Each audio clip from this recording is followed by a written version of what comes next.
ونستعينه ونستغفره ونتوب إليه ونعوذ بالله من شرور أنفسنا ومن سيئات أعمالنا من يهده الله فلا مضل له ومن يضلله فلا هادي له وأشهد أن لا إله إلا الله وحده لا شريك له وأشهد أن محمدا عبده ورسوله الذي لا نبي بعده اللهم صل وسلم على نبينا محمد وعلى آله وأصحابه ومن سار على إلى يوم الدين أما بعد. Hadirin yang dirahmati Allah,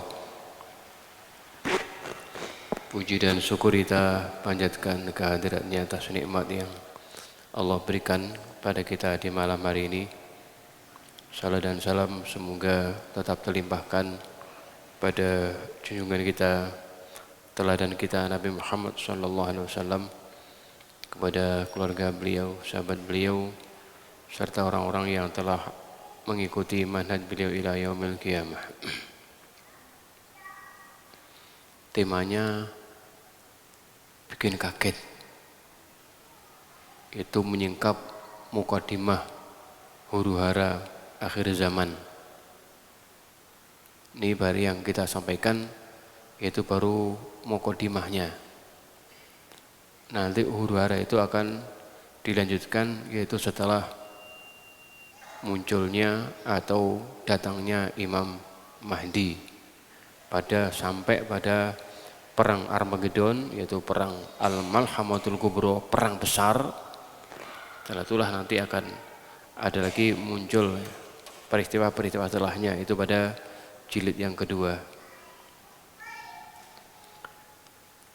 Mungkin tema ini tema yang cukup menarik bagi yang muda-muda atau bagi bapak-bapak. Mungkin bagi ibu kurang menarik. Tapi sekedar kita mengetahui informasi-informasi yang telah disampaikan oleh Rasulullah sallallahu alaihi wasallam. Kanjeng Nabi niku sampun dawuhaken tentang berbagai macam peristiwa yang akan terjadi menjelang akhir zaman. Akhir zaman nanti ada perang besar, okay? Perang besar atau yang dikatakan dengan fitnah dan huru-hara akhir zaman, atau yang dalam bahasa Arab yang dikatakan Al-Malhamatul Kubra. Malhamah itu kata lahama itu daging. Malhamah yaitu tempat pembantaian daging, ya, tempat penyincang daging. Ya. Malhamah itu begitu. Maknanya adalah huru-hara besar menjelang hari kiamat. Apakah mungkin nanti di Indonesia akan terjadi perang? Sebelumnya saya persilakan Bapak yang di luar untuk masuk dulu Pak, monggo Pak. Di dalam masih kosong Pak, masuk aja.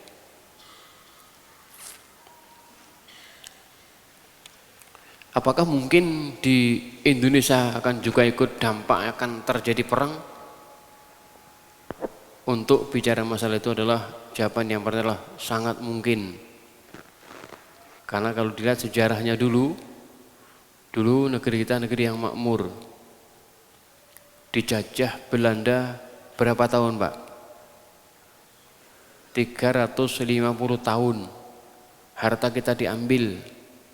Orang-orang disiksa, dipaksa kerja rodi, dipaksa untuk membuat pertahanan oleh Belanda. Setelah itu banyak pula orang-orang kita yang jadi mata-mata Belanda.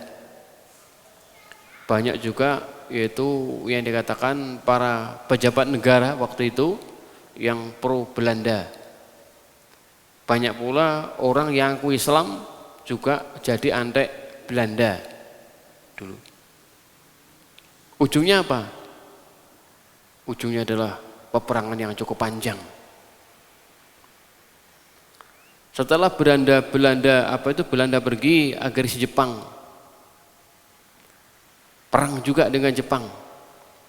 Jepang selesai, kalah perang waktu itu dengan Perang Dunia II, agresi Belanda yang kedua tahun 48. Perang lagi kita. Sekarang negeri kita sudah dijajah ekonominya, dijajah politiknya, dijajah hukumnya, harta kita banyak yang diambil oleh negara barat, negara timur. Yaitu barat Amerika, timur adalah Cina. Banyak aparat negara yang ngantek ke Cina. Ya kan, Pak? Banyak umat Islam yang ngantek ke Cina, begitu kan?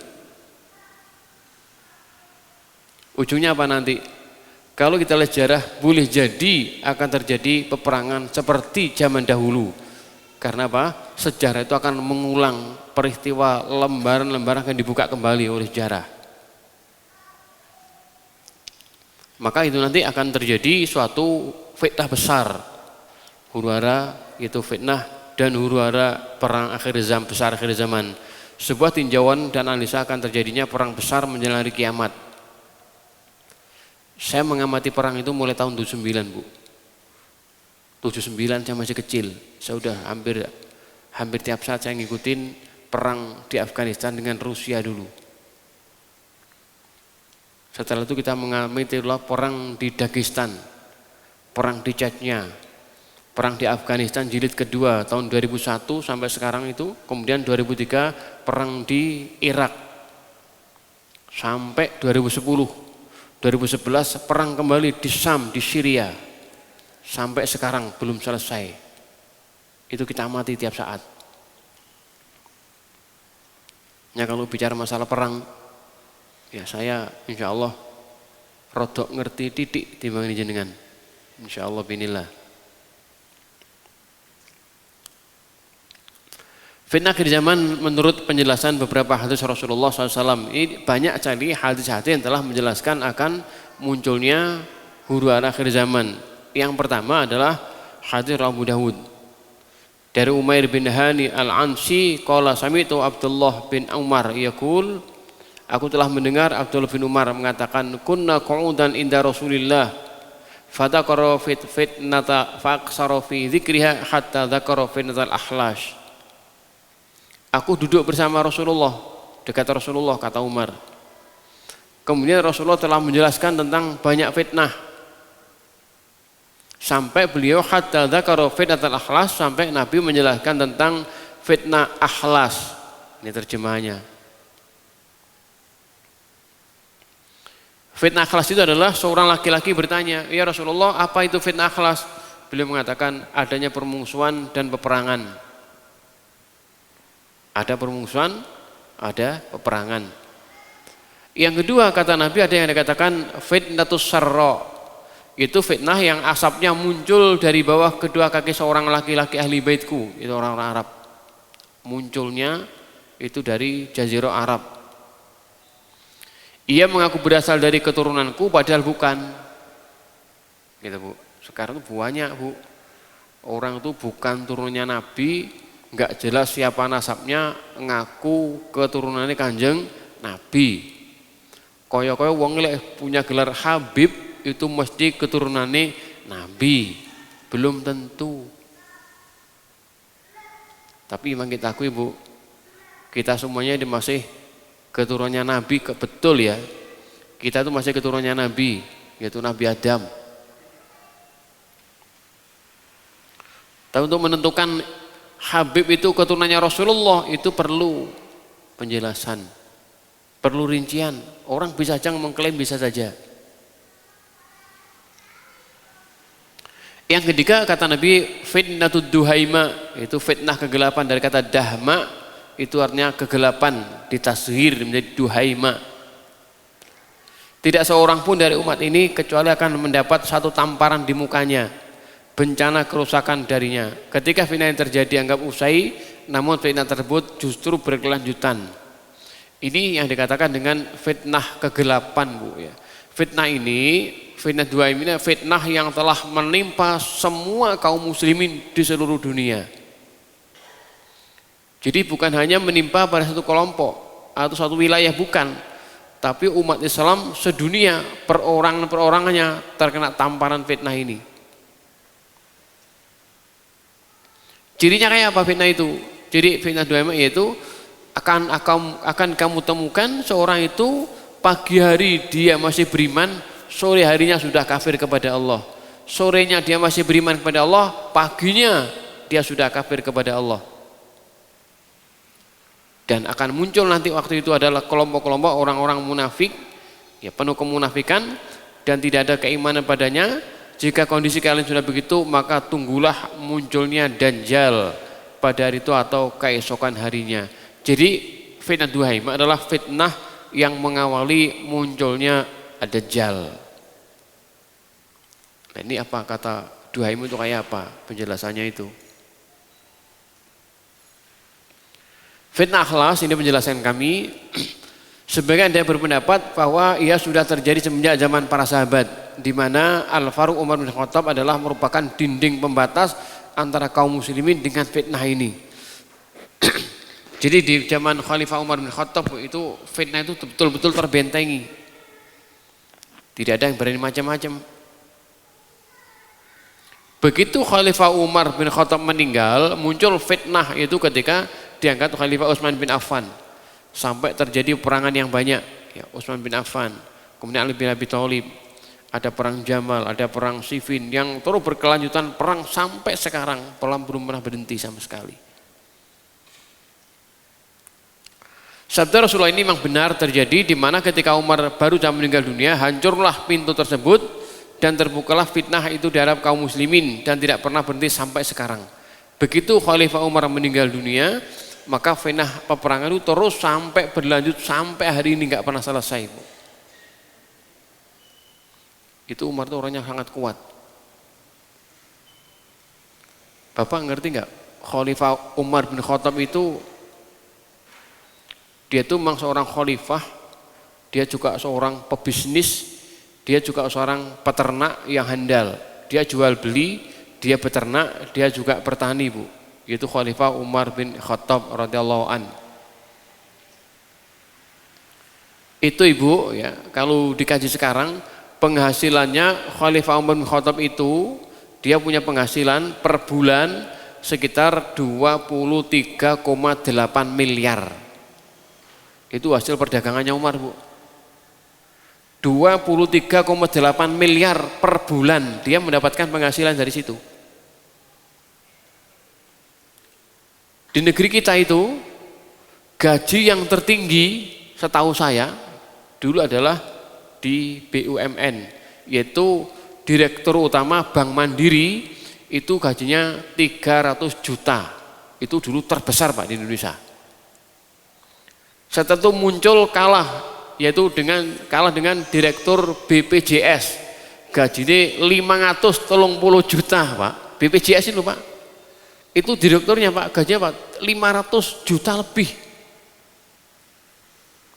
Umar bin Khattab penghasilannya berapa? 23,8 miliar. Coba, kaya raya beliau, orang yang sangat kuat beliau. Fitnah Sarra, Imam Al-Qari mengatakan yang dimaksud fitnah Sarra adalah fitnah nikmat kesenangan, nikmat yang menyenangkan manusia berupa kesehatan, kekayaan, selamat dari musibah dan macam-macam.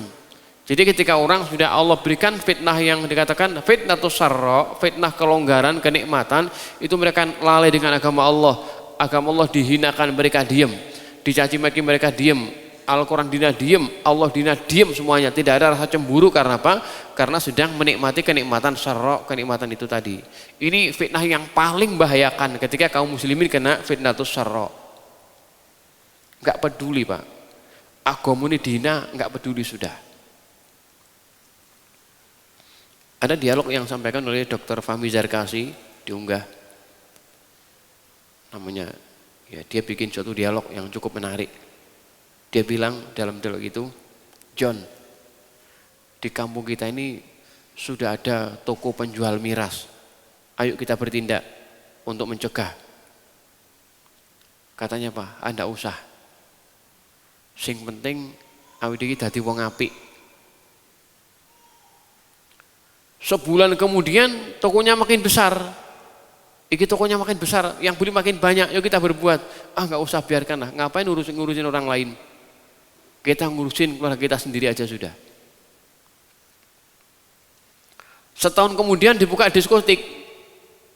John, sekarang ada diskotiknya. Yang dulu toko miras sekarang diskotiknya. Bahkan telah menyediakan perempuan-perempuan nakal. Kita bertindak yuk. Gak usah lah. Biarkan aja kita. Gak usah ngurusin orang lain. Yang penting kita jadi orang baik saja sudah.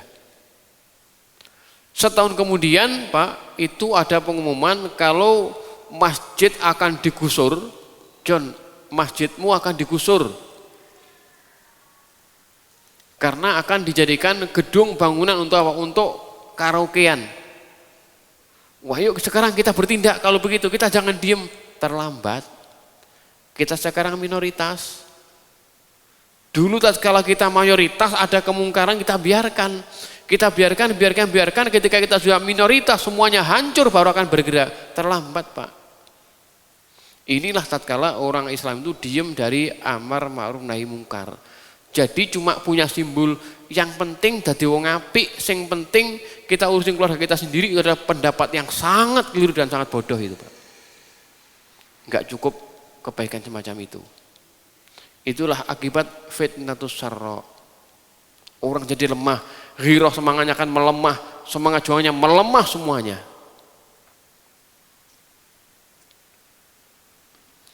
Yang ketiga kata Rasulullah adalah fitnah duhaima, merupakan bentuk tashghir, pengecilan dari kata dahma. Artinya adalah hitam kelam dan gelap. Fitnah ini akan meluas mengenai seluruh umat Islam. Ini dijelaskan oleh dalam kitab Aunul Ma'bud. Ada berapa ciri khusus fitnah ini? Ada berapa ciri Bu? Jadi fitnah duhaima itu punya ciri-ciri tersendiri. Para pengamat Islam, para pengamat ahlul hadis, juga para masyarakat itu, para pemikir Islam, mereka telah sepakat yang dimaksud dengan fitnah duhaima, fitnah kegelapan itu adalah fitnah terorisme. Ulama udah bicara Bu. Yang bilang terorisme siapa itu? Orang barat. Islam itu teroris. Islamnya ngebom. Orangnya kaku. Ada peledakan, tuh orang Islam ngebom. Kalau ada orang non Islam yang ngebom, oh bukan terorisme itu tindakan. Iya kan Pak? Ternyata fitnah ini bukan cuma di Indonesia Pak, menampar seluruh dunia. Orang Islam betul-betul tersiksa dengan fitnah terorisme yang sekarang dibesarkan itu. Kita tersiksa Bu, gak nyaman. Wong jenggoten gak wani diarani teroris, wong cingkrang diarani terorisme. Orang bicara syariat Islam dia katakan terorisme. So, itu ciri-ciri teroris macam itu. Jenggote itu dawa, colong cingkrang, yang dibicarakan masalah syariat, masalah hukum Islam itu teroris itu. Begitu sangat kejinya fitnah itu. Semua kaum muslimin dia akan kena tamparan fitnah terorisme itu.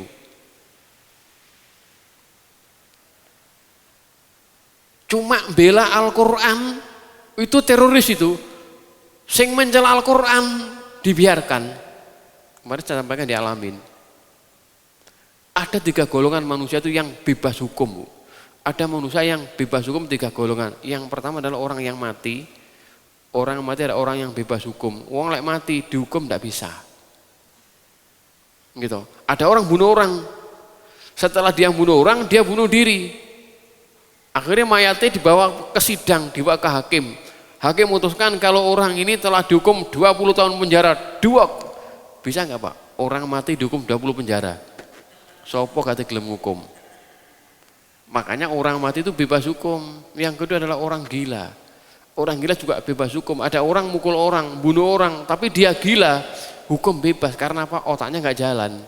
Yang ketiga, orang yang bebas hukum, Ahok. Coba jangan lihat nanti. Gimana? Semuanya itu ini otaknya kurang rasional. Ini kan kasus pelecehan Al-Quran. Kasusnya cuma 1 orang ditangkap, tidak akan merugikan negara, gitu kan? Ini kasus pribadi. Loh kenapa kasus pribadi kok sampai saat negara heboh? Ini apa itu? Ini gak proporsional Pak, ini fitnah itu. Ini bagian daripada skenario barat, sudah. Kita harus wajib hati-hati dengan fitnah itu. Orang beriman tidak akan pernah takut dengan apapun kecuali kepada Allah, Pak. Ciri fitnah ini yang pertama, fitnah ini akan menghantam seluruh umat Islam, lebih khusus lagi bangsa Arab. Jadi Arab Saudi, ya Emirat Arab, Mesirnya, kemudian Kuwait, kemudian Emirat, kemudian Bahrain, negara Arab semuanya Pak, itu adalah sangat represif menangkapi para ulama, para tokoh yang dianggap teroris. Orang Islam sendiri Pak dipaksa oleh Barat untuk menangkap warganya. Yang kedua, fitnah 2M ini akan terus terjadi dan tidak diketahui kapan berhentinya. Kapan ya berakhir fitnah? Enggak diketahui sama sekali, sangat panjang. Kalau ada orang mengatakan ini fitnah kayaknya udah selesai, itu belum selesai, masih panjang fitnah itu. Yang ketiga, efek yang ditimbulkan oleh fitnah ini adalah munculnya sekelompok manusia yang pagi hari masih beriman, sorenya sudah kafir kepada Allah. Kenapa mereka kafir kepada Allah? Karena mereka sudah murtad, mereka bekerja sama dengan orang-orang kafir untuk memungsi orang Islam, hukumnya murtad. Kok jenengan Pak ya? Kerjasama dengan orang kafir Pak, nangkapi orang Islam. Tuh, itu Pak, teroris itu loh orangnya, rumahnya sana, itu, sama tangkap itu. Kok ada orang mengatakan begitu, bekerja sama dengan orang-orang kafir, memberikan tuduhan kepada kaum muslimin dengan semacam itu, maka yang telah menunjukkan dia sudah murtad hukumnya. Maka tidak heran ketika apa? Pagi hari dia sudah beriman, sorenya mereka sudah kafir pada Allah. Karena apa? Karena mereka bersekutu, bekerja sama dengan orang-orang barat, memungsi kaum muslimin, membunuh kaum muslimin, membantai kaum muslimin. Itu hukumnya murtad Pak, hukumnya. Lihat dalam kitab akidah itu. Makanya gak heran, fitnah itu cukup deras, fitnah 2M itu sangat deras sekali fitnah itu. Beliau juga menjelaskan bahwa proses terjadinya kemurtadan pada bagian umat begitu cepat akan terus berlangsung pada waktu yang tidak diketahui. Sedangkan puncak dari kejadian itu terbelah manusia dalam dua golongan. Ada dua kubu yang menjadikan terbelah. Yang pertama, kelompok orang yang beriman yang tidak tercampur dengan kemunafikan, dan kedua adalah kelompok munafik yang gak ada iman sama sekali. Ini fitnah itu dapat memisahkan Bu. Makanya jangan heran. Jangan heran kalau suatu ketika muncul ada seorang yang aku beriman dan dia mendukung orang kafir mati-matian, malah menentang Islam, mencela Islam, menantang Al-Quran, itu sudah dinas, itu sebagai tanda-tanda munafik, nggak ada iman sama sekali. Rasul sudah sampaikan Pak. Ya, jangan gumun ya. Aneh ini, wong Islam kok bela wong kafir, sampai motone melotot-melotot.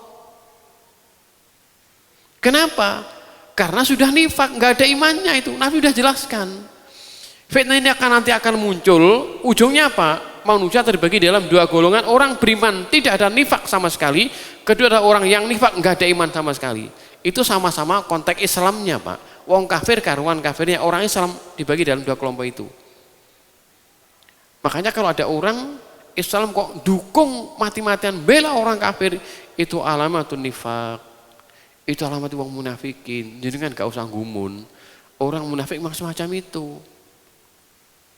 Allah firmankan, basyiril munafikina bi anna lahum adzaban alima alladzina yattakhiduna al-kafirina awliya min dunil mu'minin. Kata Allah, berikan kabar kepada orang-orang munafik itu, Allah sediakan mereka azab yang pedih. Bagaimana? Yaitu orang-orang yang telah menjadikan orang kafir sebagai pemimpinnya, selain orang-orang yang beriman sendiri. Manusia terbelah Pak. Ya. Kalau hati kita nggak terbetik membela agama Allah, tidak punya kemauan sama sekali untuk membela Al-Quran Karim, membela Rasulullah, berarti dalam diri kita masih banyak sifat-sifat nifaknya.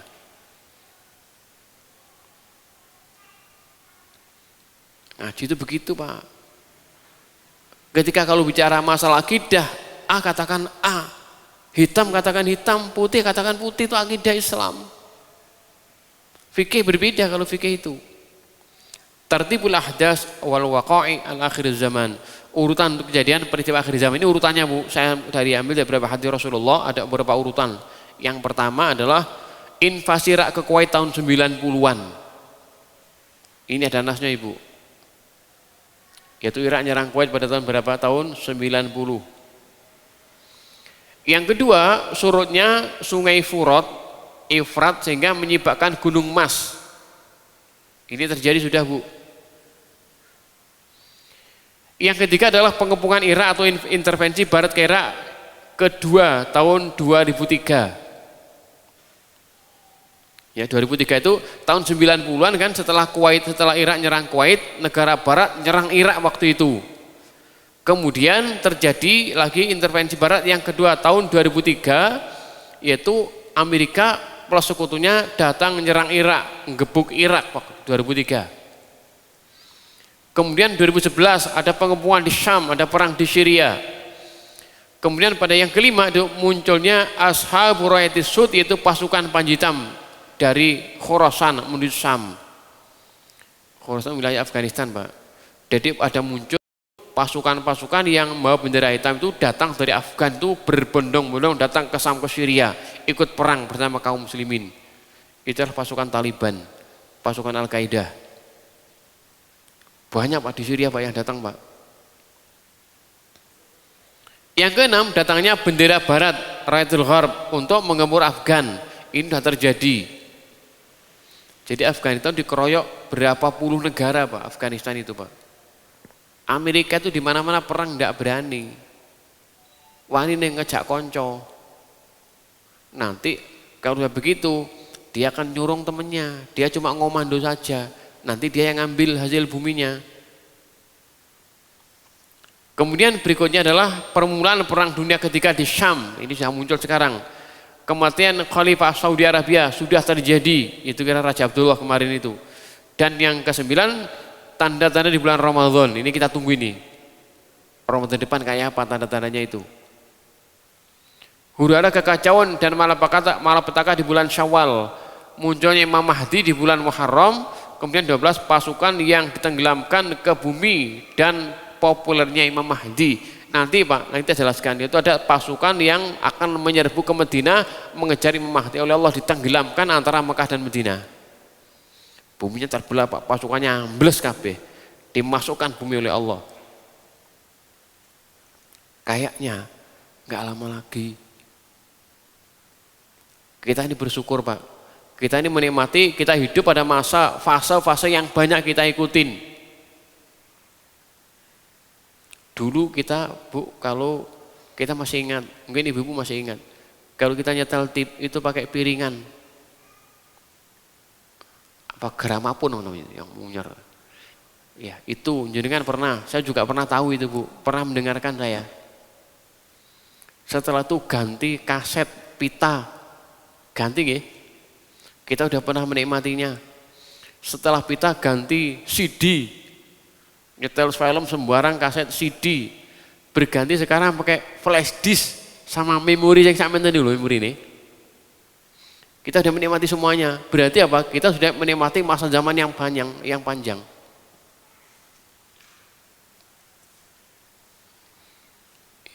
Sebelum terjadi huru-hara yang terjadi apa itu perang di Irak yang ini akan dimulai dengan beberapa peristiwa yang telah mengawali adanya agresi yang pertama, itu pintu yang pertama. Sebelumnya itu ada peristiwa yang telah mengawalinya.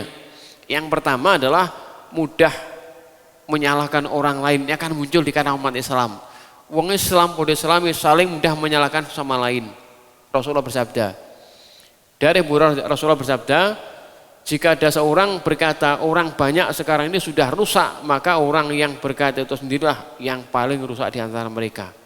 Wong saiki niku Pak, niki sakniki wong rusak kabeh. Kalau ada orang mengatakan begitu, ketahuilah sing ngomong kuwi rusake nemen. Gitu. Niki Nabi udah peringatkan sama kita itu, ke kita semuanya. Sakniki napa enten Pak tiyang apik. Sakniki mboten enten barang sing halal, sing halal banyu dan tok. Yang begitu tuh banyak makan haram itu. Yang kedua, dunia Islam jadi sasaran pemusnahan. Ini anak Syria Pak yang kena bom kimia.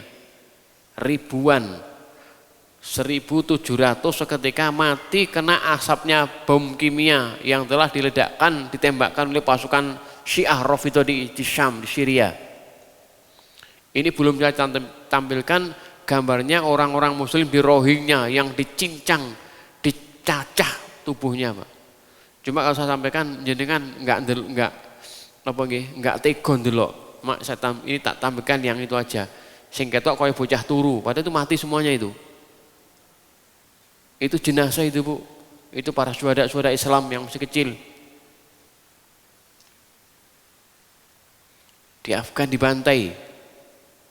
Di Kosovo, di Albania, di Bosnia, dulu di Poso, di Ambon, di Syria. Di mana-mana orang dibantai, itu terjadi sebagai pemusnahan ya, massal. Yang ketiga, kata Rasulullah, dunia Islam itu akan didatangi oleh negara Arab Barat untuk menjadikan perebutan. Hampir semua negara Barat memperebutkan negara-negara Islam. Dunia Islam itu adalah dunia di mana orang Islam itu mayoritas. Indonesia, Malaysia, Bangladesh, Arab Saudi, di mana orang Islam banyak Pak, oleh Allah sebenarnya diberikan suatu kecukupan yang besar. Di mana kaum muslim itu hidup Pak, maka buminya itu mesti berkah. Minyaknya banyak, hutannya banyak, lautnya itu ikannya banyak juga. Tapi apakah orang Islam yang punya semuanya? Enggak Pak. Arab Saudi itu Pak, itu punya utang ke kita sebenarnya. Karena ketika Umar bin Khattab jadi khalifah, beliau telah mewakafkan Jazirah Arab yang dikuasai oleh beliau, oleh Umar bin Khattab, diwakafkan untuk seluruh umat Islam seluruh dunia. Mestinya Pak, kita ini mendapatkan gaji di Arab Saudi. Betul Pak, saya punya bukunya itu. Wasiat-wasiat Umar bin Khattab yang sudah mewakafkan Arab Saudi itu untuk kaum muslimin. Itu kalau dikelola secara baik Pak, tambang-tambang itu saya dapat itu dikalkulasi seorang ekonom kita mengkalkulasi kita ini Pak cuma duduk diem saja tiap bulan kita menerima sekitar $260 per bulan. Turu meneng tok, itu jatah dari Jazirah Arab sana. $200 itu banyak loh Bu. Pinten Pak niku jumlahe. Niku meneng tok. Tapi minyaknya yang lorang barat. Kita juga begitu, dikelola barat semuanya, barat semuanya. Banyak penguasa-penguasa yang telah berkhianat kepada warganya sendiri. Itu Freeport, Blok Cepu, Newmont, itu tambang emas banyak. Kalau dikelola sendiri Bu, ya Allah kita kaya raya, kita nggak lebih kaya daripada Arab Saudi insya Allah kita itu. Tapi kita miskin karena yang adalah orang-orang asing semuanya. Dunia akan datang untuk apa? Merebut kaum muslimin, diambil hartanya semuanya, dicarut-marut sudah. Yang kelima, ya, ini contoh-contoh aja Bu, ini perang dunia. Ini perang besar ini ada koalisi itu. Koalisi barat seperti apa? United States Amerika, ada Inggris, ada Perancis, ada Australia, Saudi Arabia, ada Qatar, ada Belgia, Kanada, Jordan, terus Nederland, Denmark, Turki, itu koalisi barat bergabung jadi satu. Sementara yang pro Assad, Syria, ada beberapa negara, Rusia, Syria, Iran, Cina, Lebanon, dan Irak. Wong Islam, di mana wong Islam? Islam nggak punya negara, hanya beberapa kelompok pejuang saja. Ada Islamic State, ISIS, ada Jabhatun Nusrah, ada Jaisul Islam, ada Kataib Ahbabul Mustafa, ada lagi Jaisul Mujahidin. Kelompok-kelompok dari berbagai negara itu datang menghadapi tiga itu. Menghadapi itu musuh cukup banyak. Jadi kan ada ISIS. Kalau sekarang nggak butuh ISIS, hujan dewingin adem, Ini kan, oh kelihatan ISIS ini. Dikeroyok ini. Ini ngeroyok sini, ini ngeroyok sini sudah. Yang tengah dikeroyok itu.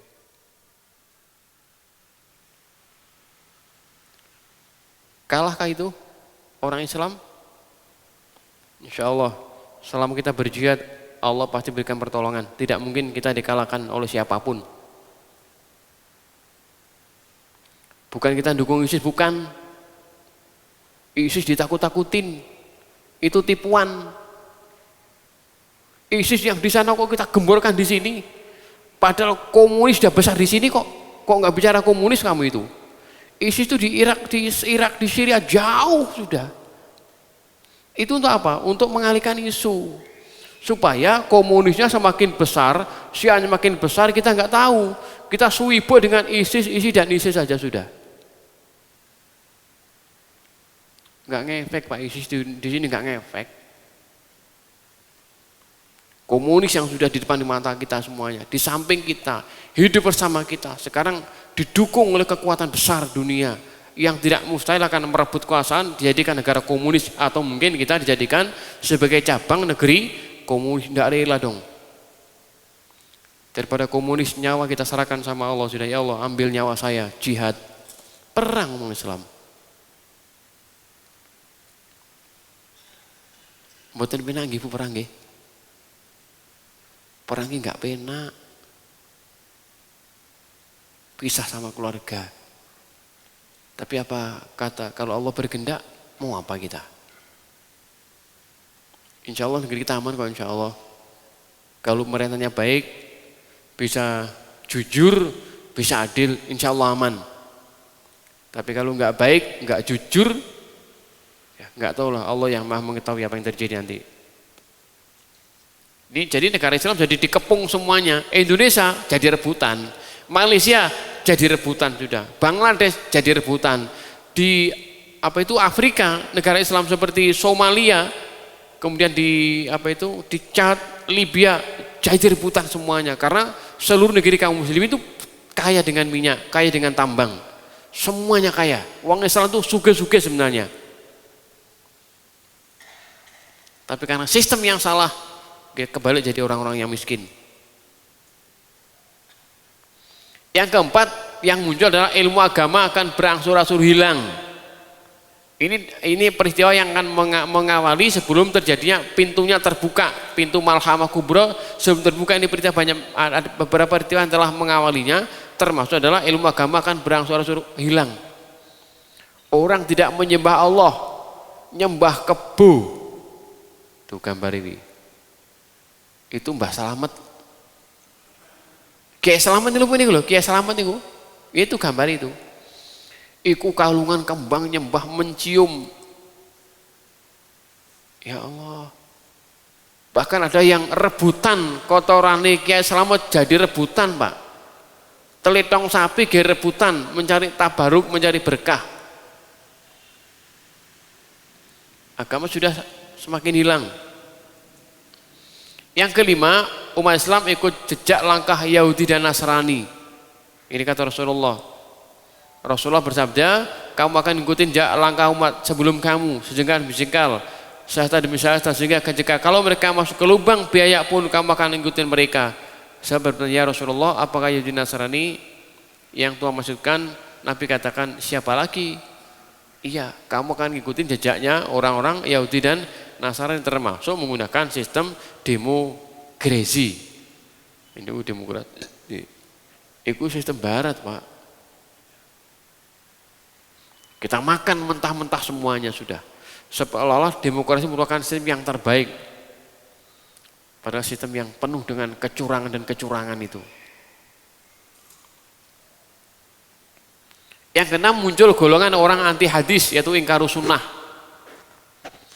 Hampir tiba suatu zaman di mana seorang laki-laki duduk bersandar di atas kursi kemegahannya, lalu disampaikan kepadanya sebuah hadis dari hadisku, maka ia berkata, pegangan kami adalah kamu, pegangan kami dan kamu hanyalah kitabullah saja.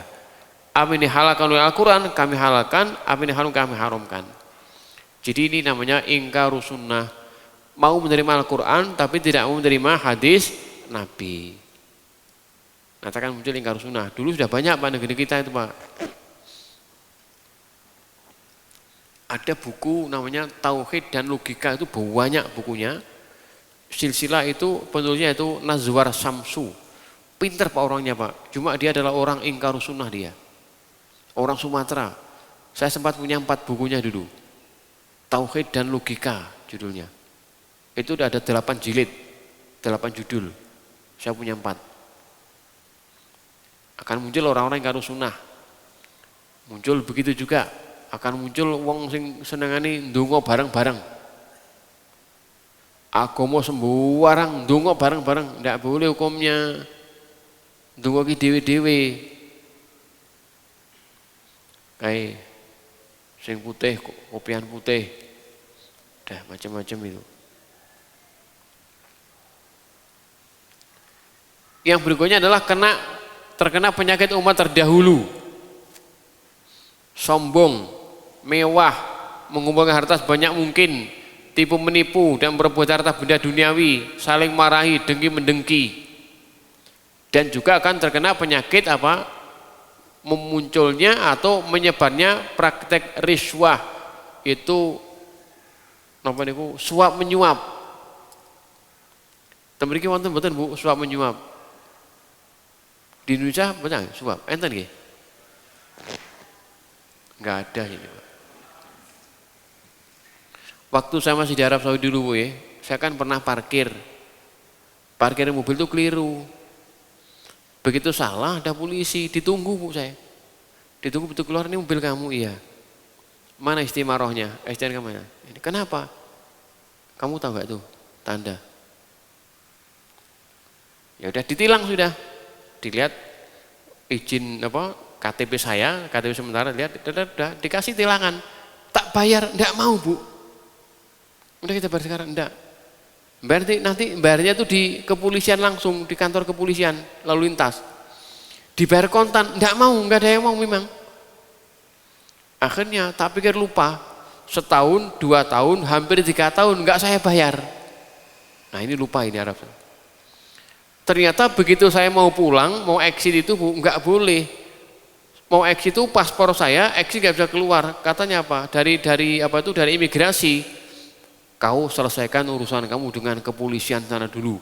Dulu kau pernah kena tilang, bayar dendanya dulu ke sana, baru nanti ke sini. Tempat ininya bawa sini, nanti kamu bisa exit. Ketat Pak Saudi Pak. Setelah kita ke kepolisian, itu berapa? Sudah hampir 3 tahun Bu. Dendanya tetap nggak mundak. 100 real, 50 real denda itu. 3 tahun. Begitu selesai langsung ada exit. Dari imigrasi bisa mengeluarkan exitnya, kita bisa pulang. Ini peristiwa pertama yang saya nikmati. Betapa mereka sangat menjaga. Yang kedua, saya pernah naik taksi. Saya tuh naik taksi dengan teman-teman ke pasar. 2 real pembayarnya Pak. Karena saya nggak punya uang 2 real, saya punya uang 10 real. Tak kasihkan supir taksinya. Susuknya nggak ada.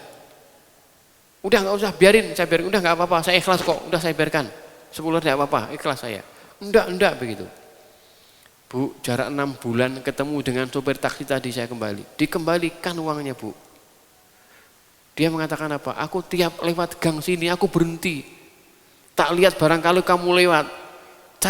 6 bulan kemudian ketemu di pasar, ini uang kamu yang dulu punya susuk 8 real dikembalikan Pak. Coba itu kalau kita kan nggak begitu. Kok taksi bayar 10.000 dikasih 50.000, alhamdulillah. Orang Arab dikembalikan Pak. Itu ada nilai-nilai kebaikan di antara mereka. Jadi praktek suap itu masih sangat minim. Islam akan kembali asing. Itu diantara tanda-tanda akan mengawali. Dari Abu Hurairah, Islam bermula kembang, Islam mulai berkembang dalam keadaan asing dan dia akan kembali asing pula. Maka beruntunglah orang-orang yang asing. Sekarang orang yang telah menampakkan keislamannya asing nanti Bu. Tapi sekarang udahlah kita lebih banyak mengetahui Islam begitu cukup menyebar. Ini mesra Bu. tak ambilkan gambar yang mesra gitu loh. Contohnya begitu, bojone iki sering digonceng, jak keluar. Jangan naik mobil tok, pakai motor Pak, beda Pak. Kalau istri diajak naik mobil tok, begitu naik istrinya tidur, mesranya kurang. Lek naik motor ngawang gini loh, bisa jagongan, lebih mesra gitu loh. Sekarang itu jarang gitu loh Pak. Ini memang kita tampilkan gambar itu loh contohan dulu. Mesra banget itu.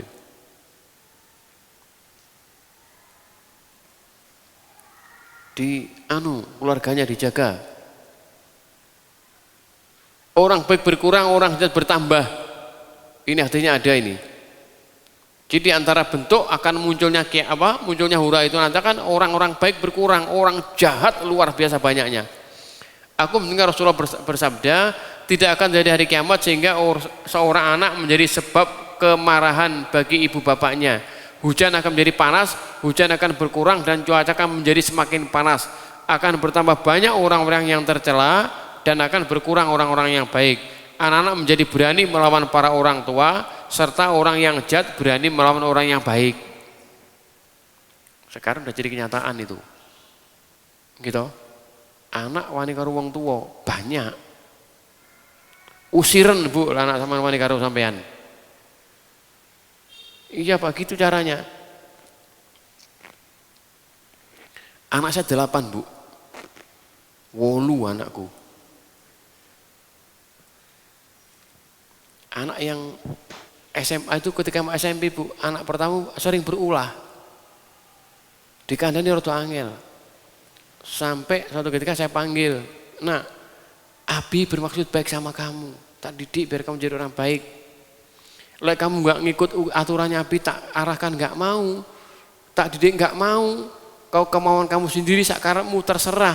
Kowe lek ngali-ngali yo, lek minggato gak popo. Anakku sih akeh kok." Tak gitu kan, bener itu Bu saya. Kowe lek sering minggato li sing ngato, tak sangoni minggato ojo balik. Anakku sih akeh. Wani jenengan ngonten ning anake. Gak wani, karena apa? Anaknya kurang akeh sampean. Lah anak banyak berani Pak, itu untungnya anak banyak begitu. Sing nom-nom itu loh, perbanyak anaknya. Jangan takut sama rezeki Pak, dijamin oleh Allah, dikasih kok insya Allah.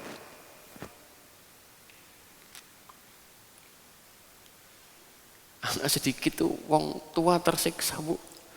Anak pola, wong tua gak wani, gak wani. Dia anak loro, pola kabeh wong tani ngenes. Aku ndak mau ngenes saya. Biar nggak ngenes anak diperbanyak gitu. Macam-macam gak nurut ya, kata ngali ya sudah ndak masalah. Anakku sih akeh kok. Tega saya Bu mengatakan begitu. Anak itu ya tanya itu anak saya. Setelah saya gitu kan langsung perubahannya luar biasa. Manut.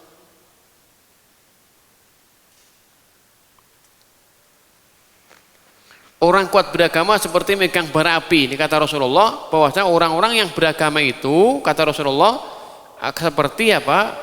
Memegang bara api. Ini zaman akhir zaman nanti, seperti zaman kita sekarang itu. Wong nyekala gomo, waduh abot sanggane, dicaci maki, dilok ning fanatik, didoi karo wong, lebih-lebih orang tuh menegakkan sunnah Rasul, menegakkan tauhid, digeruduk, diusir. Begitu fitnah di akhir zaman, jangan takut itu.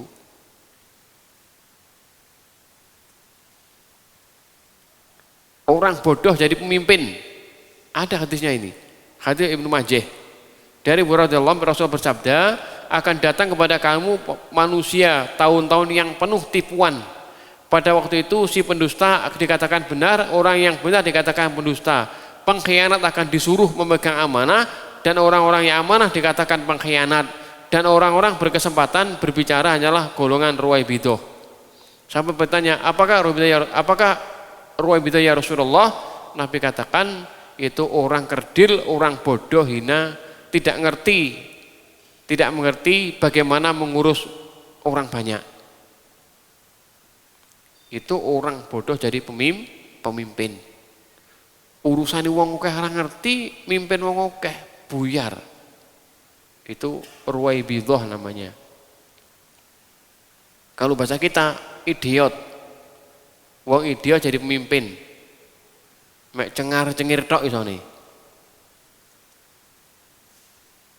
Wedhus ireng. Ada wedhus ireng, Bu, kambing hitam.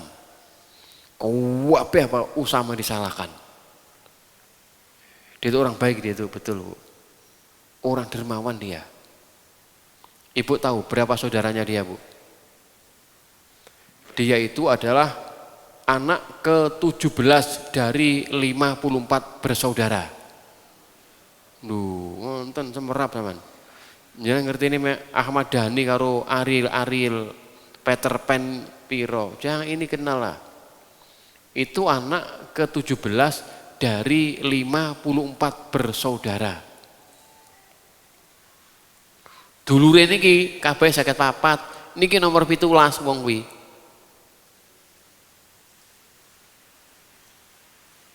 Banyak, itu orang dermawan Pak dia. Sudah meninggal, ya sudah meninggal di Abu Tabak di Pakistan itu. Nah sekarang kita mulai yaitu pintu pembuka fitnah yang pertama. Lah pintu yang pertama akan munculnya huru Arab Saudi yaitu adalah invasi Irak ke Kuwait pada tahun 90-an. Ini pintu yang pertama. Ini perang Irak dulu Pak, Irak dengan Kuwait dulu itu pasukan Irak. Wa waqa sanah 1990 wa kana bisa bitami Saddam al-Iraq fi bitrul Jabir al-Kuwait. Fa farul akhir ila Rum al-Gharb an-Nasrani as-Salibi faja bihim ila al-Islam fitnatus sarra fa darabu al-Iraq fatamarkazu fi ardil Arab fi jawlatil awal min harbil alamin as-salisah fil awalil malahim. Terjadi tahun 90-an disebabkan apa? Karena keserakan Saddam Hussein atas minyaknya Kuwait waktu itu yang berakhir di mana Kuwait mendatangkan pasukan koalisi barat, maka mereka telah memerangi orang-orang Islam waktu itu dan orang barat bikin markas militernya di orang barat bikin markas militer di Arab. Inilah merupakan putaran yang pertama terjadinya perang dunia ketiga.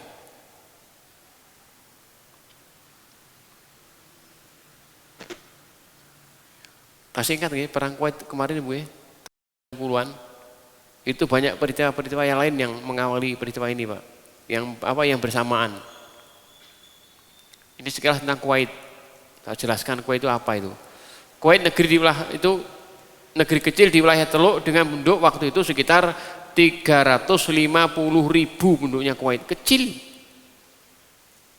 Segede Kediri.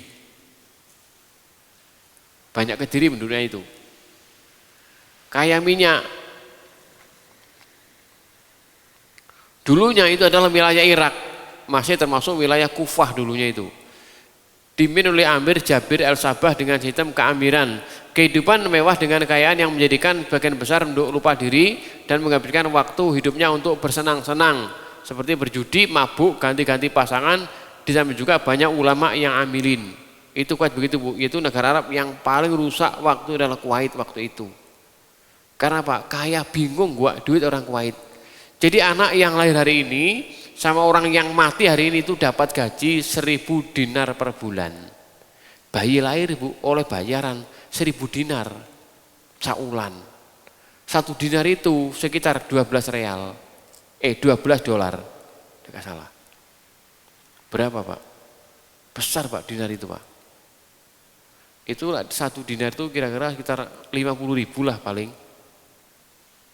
Lek 1.000 dinar berarti 1.000 kali 50.000 pinten gaji ini Pak? Berapa Pak? Pinten? 50 juta ya? Jadi bocah baru lahir Bu, benulan oleh gaji 50 juta. Gaji ini sampean piro? Makanya aku itu bingung. Menghabiskan waktu nggak tahu bagaimana caranya itu. Kegiatan dakwah banyak. Ada Salafi, ada pula Haroki di Kuwait itu besar. Allah berfirman, wa idza aradna an nulikal qaryatan amarna mutrafiya fawasaku fiha faqala qaul fadammarnaha tadmira. Jika kami hendak membinasakan suatu negeri, maka kami akan perintahkan pada orang-orang hidup mewah negeri itu supaya mereka mentaati Allah, tetapi mereka melakukan kedurhakaan dalam negeri itu, maka sudah sepantasnya berlaku terhadapnya perkataan ketentuan, kemudian kami hancurkan negeri itu sehancur-hancurnya. Ini tentang negeri Kuwait, Pak. Allah jelaskan dalam Al-Quran Karim. Termasuk itu. Jika kami menghendaki negeri itu hancur, kami kirim orang-orang yang kaya, orang jahat itu merusaknya. Kuwait itu kaya, Pak. Saddam Hussein itu orang rusak. Tapi orang api ya, Saddam Hussein baik orangnya, Bu. Dia seorang pendekar betul, Bu. Saddam Hussein cuma dijelekkan, media menjelekkan dia. Dia adalah bentengnya Ahlus Sunnah di Irak, ada Saddam Hussein. Begitu Saddam runtuh, Syiah yang berkuasa. Ini sang pendekar. Siapa niku? Gambar ini nih, Pak. Sing kanan apa sing kanan niku? Saddam Hussein. Sing kiri? Niku koncone niku.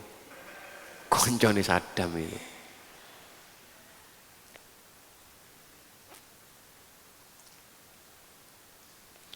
Invasi Barat Irak, Barat Irak itu pertama tahun 90-an merupakan awal mula pembuka pintu fitnah huru-hara besar. Perang ini makan waktu sekitar 2 tahun lamanya. Dari invasi ini muncul fitnah yang banyak. Yang pertama, digeledahnya semua harta dan tambang minyak energi Irak, semuanya digeledah sama Barat, Bu. Yang kedua, menguatnya kerjasama intelijen lintas negara yaitu Arab dan Barat untuk memerangi Islam. Begitu Irak pintunya itu terbongkar, begitu dijebol, akhirnya orang Barat kerjasama intelijennya untuk apa? Untuk menghancurkan Islam. Dimunculkannya gerakan kembali pada salaf yang tujuannya untuk membelokkan militan jihad pada muda-muda Arab waktu itu. Dari sinilah, Pak, tahun 90 itulah munculnya gerakan salafi. Sepanjang tahu saja. Salafi-salafi yang sekarang muncul di mana-mana itu, bocah-bocah salafi itu kan muncul itu, Pak, itu sebenarnya muncul kembali pada tahun 90-an setelah pasca serangan Irak ke Kuwait. Dimunculkan waktu itu, saya di sana waktu itu, Pak. Itu ada cerita sendiri nanti akan terjelaskan pada bab sendiri. Maka gerakan salafi yang sekarang muncul besar itu, Pak, adalah merupakan hasil kerjasama intelijen lintas negara. Sama tak beritahu. Saya ada sejarahnya, saya tahu masalahnya. Negeri Irak dikontrol penuh oleh Barat, yang kafir lewat Dewan Keamanan PBB sudah. Ditemukan tambang-tambang energi baru oleh Barat, baik minyak maupun tambang emas. Meningkatnya ambisi Barat untuk menguasai tambang-tambang kekayaan di Irak. Menjadi titik awal bagi Barat invasi Irak lagi. Yang ketujuh, pembagian kapling kekayaan antar negara Barat, koalisi Barat terhadap negara bumi Irak. Jadi tentu Irak dikapling-kapling, Pak. Rencananya nih bagian itu Inggris, sebagian Amerika, sebagian lagi Perancis diambil hartanya diambil di dum negara-negara itu. Banyak, Pak, tambangnya. Kenapa Barat ambisi untuk nyerang Irak? Karena sudah dilihat dalam satelit di bawah sungai Furat, itu ada gunung emas geleng-geleng ketok kari ngambil tok sudah. Kaya raya Irak itu, Pak, sebenarnya. Makanya Barat ambisi banget dong. Emas. Nanti perang akhir zaman, Malhamatul Kubra itu nanti uang kertas enggak laku, Pak, Ibu. Enggak laku uang kertas. Nanti uang menggunakan dinar, dirham, menggunakan emas dan perak kembali. Sementara emas kita sudah habis. Dicukuk Barat. Barat untung. Kita ini negeri yang bodoh kita itu, Pak. Kenapa dikatakan bodoh? Masa minyak kita yang banyak ditukar dengan kertas? Iran, ya, walaupun negara Syiah semacam itu, Iran itu, Bu, Pak, itu kalau menjual minyak nggak mau dibayar dolar, dia minta euro dengan uang keping emas. Nggak mau dong, minyak kok ditukar sama kertas, kertas bisa bikin saya. Ini minyakku yang saya jual harus diganti dengan emas. Hebat Iran itu, Bu. Satu sisi dia baik, dalam masalah ini. Andai kan kita ini Pak menjual minyak ke barat semuanya ditukar dengan emas, kita selamat. Lah masih dikeruk rono, minyak dikeruk rono pisan, kita punya apa? Atau apa-apa punya kita? Ya Allah, kita tuh aduh, mikir negara itu sumpek dewi pokoknya.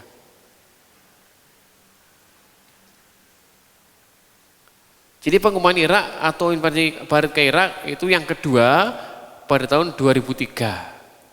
Kenapa 2003 itu Irak, orang barat intervensi Irak yang kedua kalinya? Karena mereka sudah menemukan tambang-tambang baru dan mereka sudah melihat bahwasanya di bawah Sungai Furat ada tambang emas cukup besar, gunung emas itu. Karek njukuk tok gak sorong njukuke. Enggak kayak di Freeport, masih harus misah-misah. Di sana langsung begender gunung itu. Ini hadisnya ada. Ini Zahabin yang bilang gitu. Qala yaksiru an jabalin min zahabin. Tersingkap gunung emas di bawah Sungai Furat. Sungainya sudah mulai mengering, airnya sudah berkurang. Ketika sudah mengering, tampak emasnya. Di negeri kita Pak, ada sungai mering, orang pada datang semuanya, bukan cari emas, tapi cari batu akik dulu itu. Kuwape golek batu akik ngalor gitu, ya Allah, sudah nggak masuk akal pokoknya sudah. Emasnya diambil orang-orang asing, wargane kongkon golek batu akik, masuk akal ndak itu Pak? Kayak wong itu nggih suweneng oleh batu akik iso suweneng gitu loh. Kok seneng gitu loh.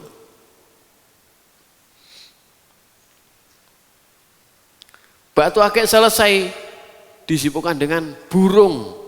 Saya tuh dari kemarin dari Jakarta Bu, Jakarta saya ke Bekasi sampai kemana ke Jogja kita mampir ke Semarang ke apa itu, di beberapa wilayah ya, ke Surabaya sampai ke Malang lagi Bu, sampai ke Blitar, kewabeh roto tuh pada ternak burung kicauan. Ini temannya Gresik, jamaah kita ngaji Gresik itu burungnya banyak.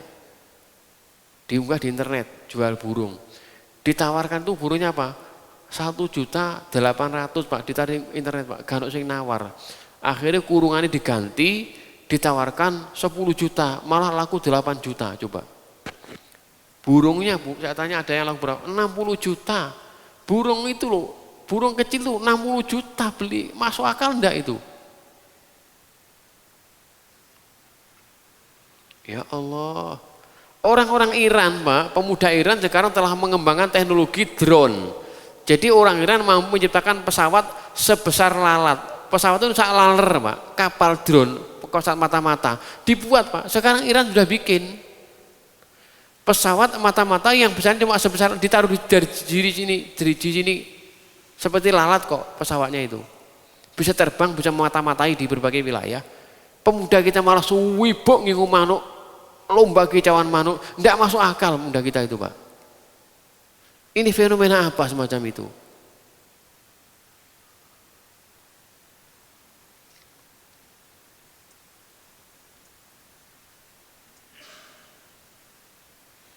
Ini perang sekitar Sungai Furat. Ini terjadi sudah. Itu tahun 2003 yang kita katakan tadi itu. Itu namanya Banu Konturo. Banu Konturo adalah seorang berkulit agak kemerahan, matanya agak sipit. Berperang di Irak. Lah orang-orang Irak menjadi 3 golongan. Dijelaskan, invasi barat ke Irak Nabi sudah menjelaskan. Jadi nanti dimanapun kalau ada tambang semacam itu kata Rasulullah, hati-hati dan waspadalah kamu. Orang yang ambil tambang Pak itu biasanya umur itu enggak dawa.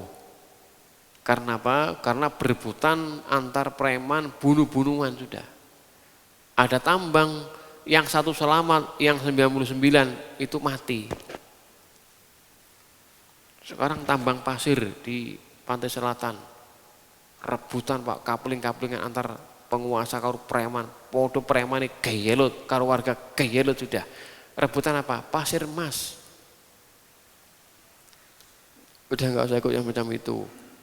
Ini larangan oleh Rasulullah SAW. Menurut tempat itu, kata Nabi, berasal dari penjuru kaum muslimin di akhir zaman. Nanti akan datang satu kaum bernama Konturo, wajahnya lebar, mata gak sipit, hingga kaum itu sampai di daerah tepian sungai. Lalu para penduduknya pecah menjadi 3 kelompok. Satu kelompok pergi ikuti ekor sapi dan binatangnya, beternak, berdagang biasa, hingga mereka hancur. Satu kelompok mengambil untuk keamanan mereka.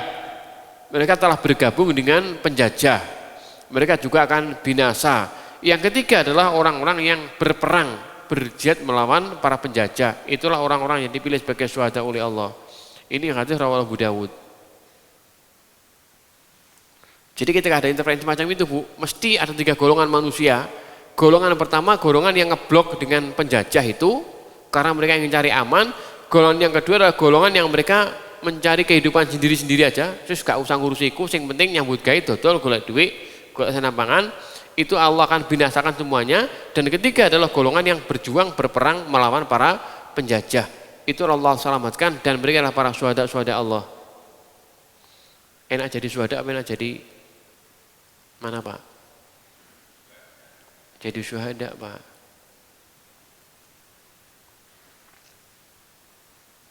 Kenapa Barat itu masuk ke Irak waktu itu? Ini panjang Pak caranya.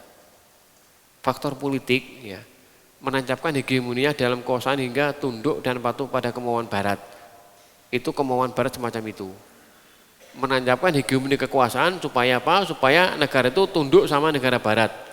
Kemudian merombak undang-undang dari sistem Islam, menempatkan pangkalan militer untuk mengawasi, menanamkan ideologi yang berlawan dengan Islam, memecah belah, menghancurkan kekuatan politik Islam, mencegah dan menghalangi penerapan syariat Islam. Itu tujuannya Barat intervensi ke negeri-negeri itu. Habis waktunya. Ini belum separuh ini. Nih, tak ringkas saja. Ini faktor ekonomi. Kenapa Barat berambisi banget untuk menguasai negeri kita? Faktor ini tambang emas, perak, timah hitam, sampai uranium.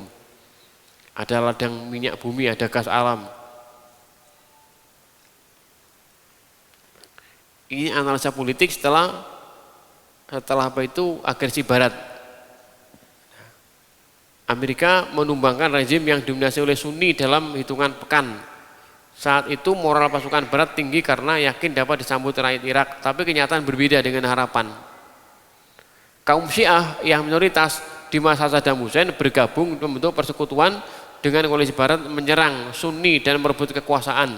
Invasi Barat ke Irak kedua merupakan pil pahit bagi Barat atas kekalahan perang yang memakan waktu sekitar 8 tahun hingga tahun 2011.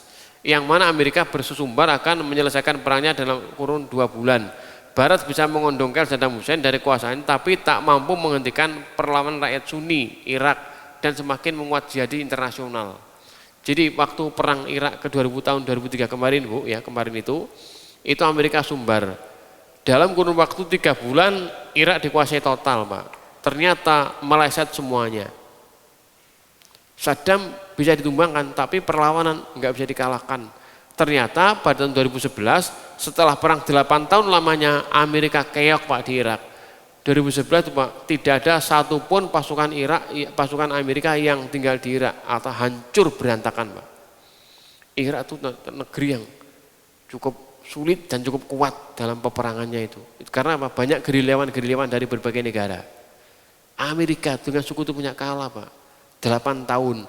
Padahal mereka sumbar selama 3 bulan maksimal. 3 bulan Irak dikuasai total. Ternyata 8 tahun kayak dia pergi. 2011 pergi dia.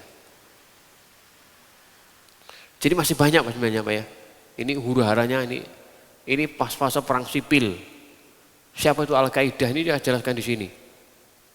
Bagaimana munculnya pasukan-pasukan yang kuat di Syam, di Syria itu. Ini fase Al-Qaeda untuk sel-sel jihad. Ini ada fase-fasenya perjuangan. Karena saya mengamati terus saya. Saya kira begitu, mungkin ada mau ditanyakan, dipersilakan, monggo.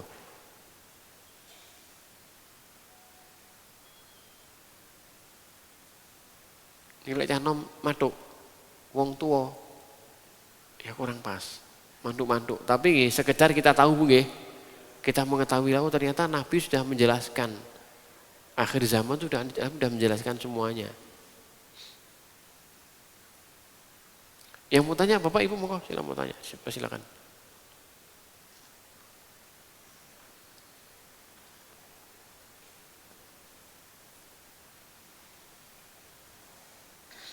Itu ada fitnah kan? Abu Bakar Baghdadi itu adalah orang Yahudi. Namanya Samuel. Wah, macam-macam sudah. Itu ya ternyata bukan, Pak. Masa orang kita ngerti malah orang Irak enggak ngerti sama sekali.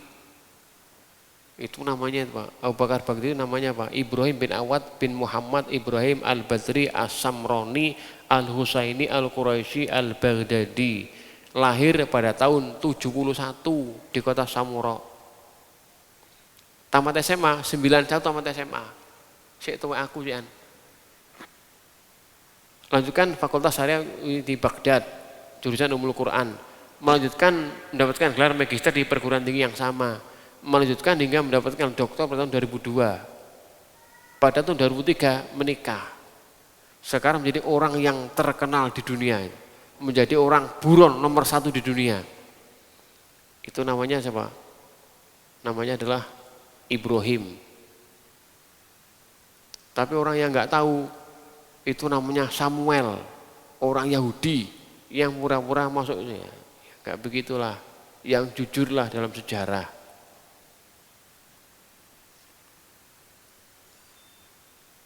Saya punya sejarah-sejarahnya ada, kita pelajari kok saya. Ini pasukan elit Irak Pak, ini Pak. Pasukan elit negara Islam Irak itu gambarnya itu. Wah mereka berani mati betul, perang, ya namanya perang. Ini pasukan elitnya juga ini. Gede-gede wong itu. Dan banyak yang hafal Quran mereka itu. Ini pasukan elit. Ya, saya kira begitu. Insya Allah kita lanjut pada pertemuan yang akan datang. Kalau perlu dilanjut nanti kita lanjutkan. Tapi kalau membahas ini sing nom-nom to'ai. Mudah biar membangkitkan semangat. Kalau orang tua nanti temanya berbeda. Temanya bagaimana caranya mudah masuk surga tanpa repot. Nah gitu. Terus ini Bu. Kenapa? Lungki. Masuk surga tanpa repot. Kenapa? Kenapa kok enggak repot? Surga itu enggak repot Bu. Kalau ada orang ke surga repot itu salah jalan. Salah pikiran nih. Surga itu enggak repot, menyenangkan. Ibadah itu kalau bagi orang yang ahli, orang yang mau ke surga menyenangkan. Tapi bagi orang yang repot ibadah itu. Sedekah itu repot Pak. Bagi orang yang enggak sedekah, sedekah itu enggak repot. Nyaman. Berjihad bagi orang yang nafsunya besar itu repot, tapi bagi orang yang beriman itu nyaman gitu loh. Jadi surga itu enggak repot memang, enggak repot. Ya. Ini tak lihat gitu, lihat gambar-gambar aja. Ini perang-perang. Oh rame Pak perangnya. Coba ini perang. Sampai untuk memperjuangkan agama Allah sampai pontang-panting perang. Senjatanya begitu. Wih, coba. Asik lihat perang, Pak. Tuh. Pasukan-pasukannya banyak mereka. Ya, ini masih banyak ini, masih lama ini. Nanti bicaranya panjang ini ya. Saya kira begitu, menurut yang banyak. Assalamualaikum warahmatullahi wabarakatuh.